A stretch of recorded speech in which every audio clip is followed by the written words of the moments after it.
Good morning, you guys. Today we're going to be looking at a couple different items. The first item, I wanted to explain that when we rented this John Deere, I accidentally bought the header.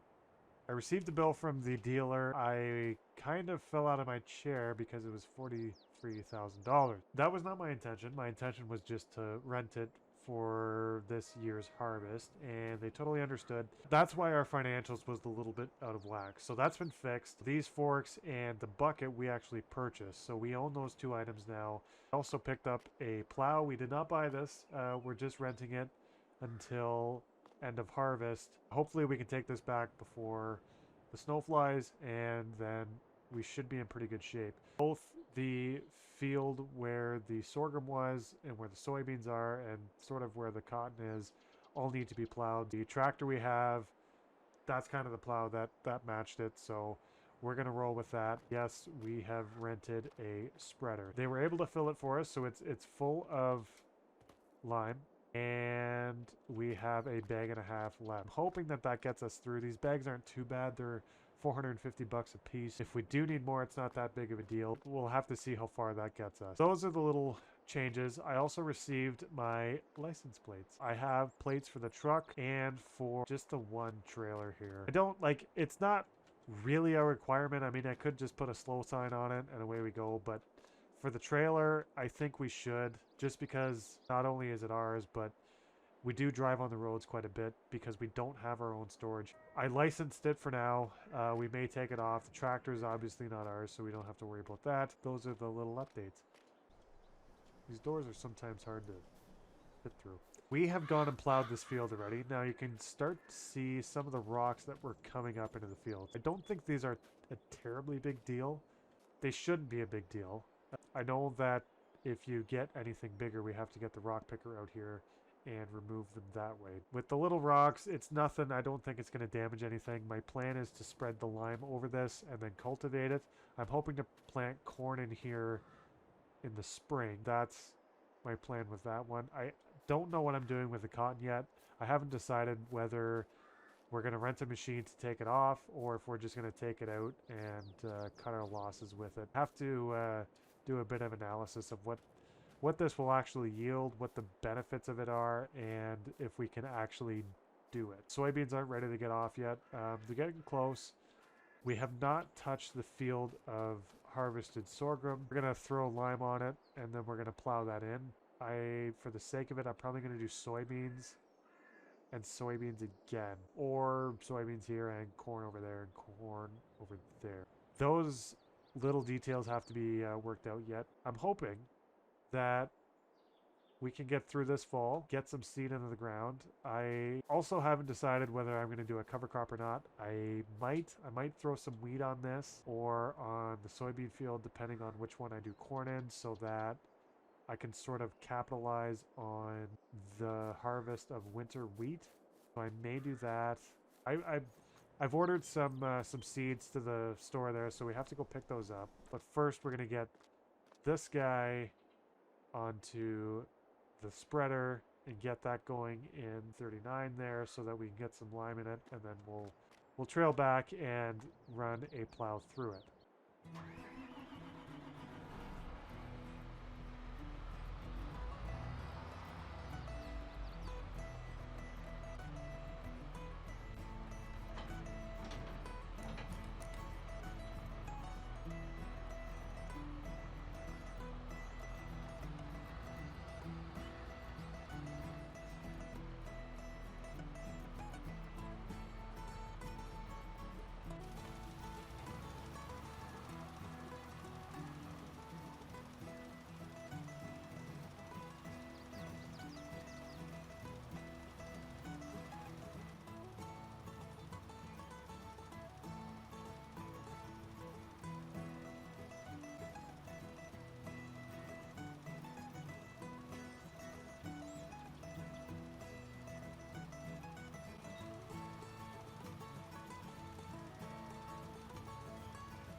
We ran out, so we'll have to buy some more at the store and get this done. I got about halfway, So I probably only need another tank, maybe another bag or so, and that'll do it for this field. But definitely took a lot more than I thought.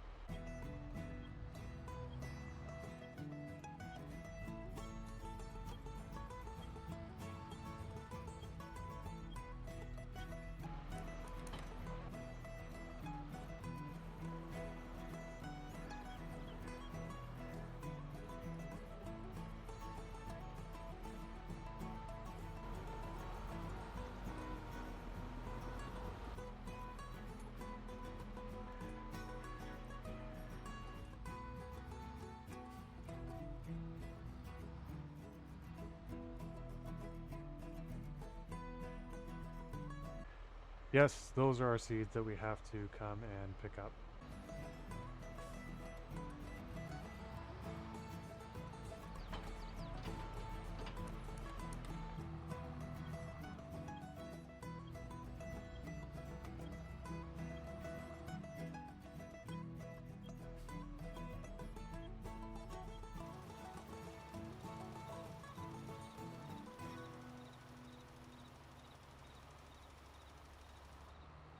The reason for the lime, for those of you that are wondering, is limestone actually decreases the acidity in the soil, which in turn helps the next year's yield.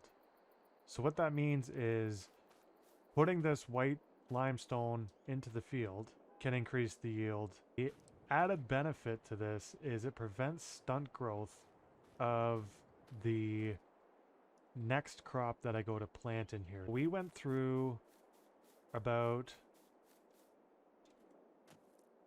18,000 liters of limestone to get this field done.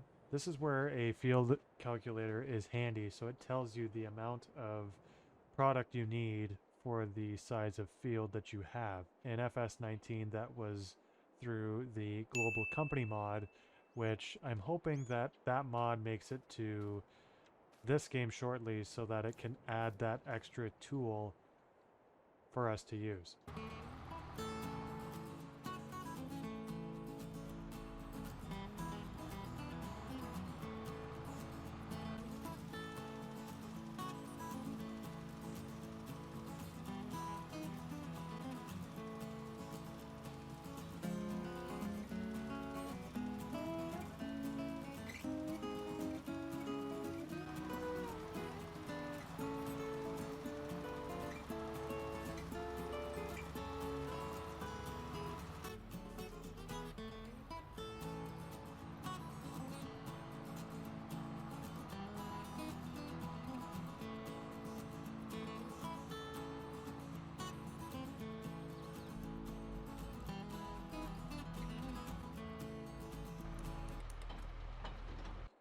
We have 468 liters after doing those two fields. So not bad, not a whole lot of waste.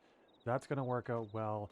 We have to see how the field looks after we harvest the soybeans to know whether if we're going to need to put lime on it. I'm thinking so, just because of the nature of the other two fields. I did not want to skip this step of liming because we are early on in our farming stage. So typically lime is spread in the fall, so that's this time of year. And if we want to maximize our profits and capitalize on our crops, we're going to need to ensure that our fields are in the best possible condition to do that. Liming is a little, it's not too bad in terms of cost, but it definitely is an added cost. However, I think we're going to reap the benefits next year when we go to harvest all of our crops. I know that we haven't really talked much about what the plan for this farm is, so I'm just going to go over that now. So the future of what I want this farm to look like is a dairy farm. In FS19, we built a 1,000 cow farm over 2 separate farm locations, and we were able to do it quite efficiently. We needed a lot of money up front. We also needed a lot of silage and a lot of food up front because feeding 1,000 cows can be very involved. We want to ensure that we do this correctly, and I show you guys sort of the process of that. Our first shed is there. We've only got 31 grand in the bank account. We're gonna go month by month. So in the settings here, I can show you how that works. So to increase or decrease the days per month. So currently I have it set to 1 day per month, which is the default setting. And what that's gonna do is every day equals 1 month in the game as well. That's gonna allow us to really speed through a year quite quickly. And I wanna be able to do that in order to get the profits we need and get the money we need. We kind of need to accelerate time, but in a reasonable way. I could just dump a bunch of money into my account and have $6 million, but that kind of defeats the whole purpose of what this game is designed for. And I want to be able to prove to you guys that you don't need to go in and take out a giant loan at the bottom here. You don't need to go into the XML files and add a bunch of money in. I mean, you can. Obviously, lots of people do it. It's not like it takes away from the game. It just sort of eliminates a lot of that working towards a goal in the game. Like I said, I think we can do just that by accelerating time, playing maybe a year or two. I'm hoping to do it within just 1 year of crops and profiting from those crops and slowly growing our farm. So currently the biggest barn that you can get in terms of cows holds 80 cows. That's not really a whole lot. What we're going to be looking to do is waiting for a mod to come out that either looks a little bit more realistic to the North American market for dairy farms that holds in excess of 500 to 1,000 cows is what we're going to be looking to do. The plot and how things are going to look, I'd like to probably get rid of the cotton once we've either just plowed it in or harvested it. And we're going to be looking to put a house down, a few more buildings, grab our machinery, our silos, and then, yes, build the cow barn, the silage pit, the manure pit, and all that fun stuff. I want to be able to do it slow, show you guys the process of doing this, and that it is possible to do it without loans. Just takes a little bit of planning and a little bit of strategizing in terms of where to put your money, what to spend money on, what to buy, what not to buy, and when to buy those things. That's what we'll be doing. That's our little plan. And then when we look at the map here, we currently own 36, 37, 38, and 39. I want to be looking at buying 68, 69, the 40 series here, 41, 2, and 3, and possibly field 70. Those fields alone, if I were to merge a few of these to make bigger fields, we could probably make some reasonable size fields and gain some reasonable size crops, and obviously those equaling profits.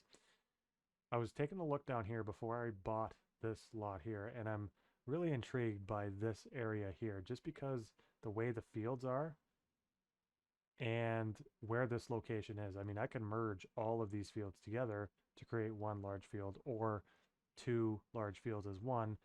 That is a very close proximity to where I am now. We can utilize a lot of those close relationships to really build our farm. So we'll get started on plowing this field of sorghum in and see where we end up.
Thanks for watching, guys. That's going to do it for today's video. Make sure to comment, like, and subscribe. Leave feedback below. This is a brand new channel. We are continuously trying to improve this channel and make this channel just full of high quality content. So, thank you.